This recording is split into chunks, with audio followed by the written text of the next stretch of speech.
Bonjour à toutes et à tous, je vous retrouve aujourd'hui pour une nouvelle vidéo et une histoire extraordinaire sur un esclave qui deviendra samouraï. On commence tout de suite avec l'histoire de Yasuke.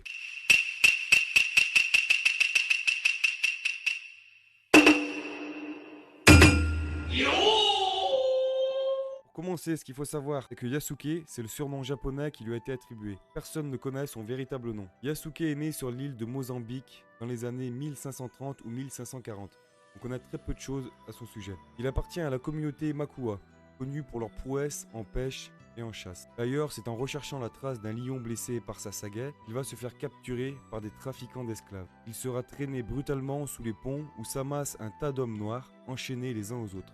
Yasuke est effrayé par ce qu'il voit et par l'odeur nauséabonde d'urine, de sel et de sueur, le tout rassemblé. La traversée jusqu'à Goa, en Inde, qui à l'époque était un port portugais, va durer plus de 1 mois dans de terribles conditions. Arrivé, il sera amené à un endroit baptisé Leila, qui signifie enchère. Là-bas, il sera dévisagé comme une bête, ou pire encore. Il sera palpé de haut en bas, sans pudeur, par les acquéreurs. Yasuke sera acheté par un gentilhomme et conduit jusqu'à une bâtisse appartenant à des jésuites. Là-bas, il va devoir aller chercher de l'eau à une source et la ramener dans de grandes cruches, et ça toute la journée, du matin au soir, sans arrêt. Pour lui, c'est une humiliation, car cette tâche est réservée aux femmes et les Makua. Les mois vont passer, il sera de plus en plus touché mentalement par le déracinement et par l'exil. D'après certaines sources, il songe même au suicide, mais ne s'y résout pas dans l'espoir de revoir un jour sa mère. Le 6 septembre 1574, son destin va basculer une nouvelle fois. Un homme nommé Alessandro Valigano, un prêtre chargé d'inspecter les missions jésuites, décide de poursuivre son travail au Japon.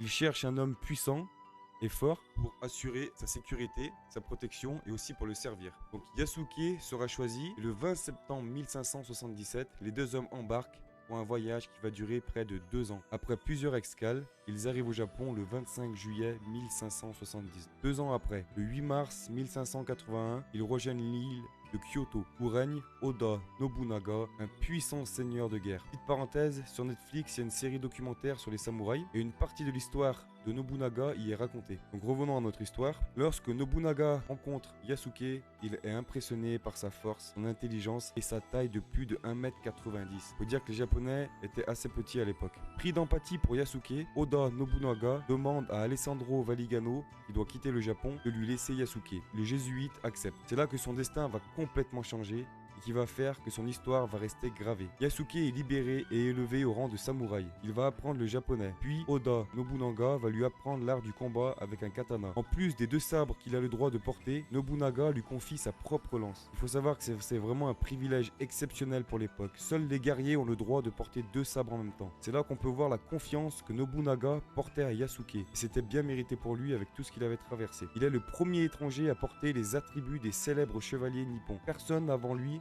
même pas un Européen, n'avait eu cet honneur. Mais c'est pas tout, il se voit aussi offrir une maison et même la fille adoptive de Nobunaga comme épouse. En 1582, Yasuke va s'illustrer lors de la bataille de Tenmokusan, livrée contre Takeda Tatsuyori, un autre seigneur de guerre, grand rival d'Oda Nobunaga. La victoire sera très belle et Yasuke va savourer. Et quelques temps après, Akechi Mitsuhide, un samouraï sous les ordres de Nobunaga, va le trahir. Envieux de la proximité entre Nobunaga et Yasuke, il va rassembler des hommes et lancer une attaque contre Nobunaga qui va vite se retrouver en infériorité numérique. Plutôt que de se rendre dans la honte, Nobunaga va se faire harakiri. Ça se faisait beaucoup chez les samouraïs à l'époque, c'est-à-dire qu'il va se suicider en s'enfonçant un sabre dans le ventre. Yasuke, lui, préfère mourir au combat comme un vrai guerrier et il se fera capturer. Il aura la vie sauve. Dans une lettre écrite le 5 novembre 1582, et c'est la dernière qu'on trouvera sur Yasuke, le père Louis Froid écrit pour Akechi Mitsuhide, celui qui a capturé Yasuke. Yasuke n'est pas un homme mais un animal. Il n'est donc pas la peine de le tuer, il faut le renvoyer en Inde chez les prêtres. C'est là que toute trace de Yasuke va se perdre. On ne saura jamais quelle a été sa fin. Qu'est-il devenu? Est-il retourné en tant qu'esclave chez les prêtres ou est-il resté au Japon, sachant qu'il était devenu un homme très respecté, ou alors a-t-il été tué? Malheureusement, je ne peux pas vous en dire plus car personne n'a d'informations sur la suite. On en a fini aujourd'hui avec cette nouvelle histoire. J'espère qu'elle vous a plu. Je vous donne rendez-vous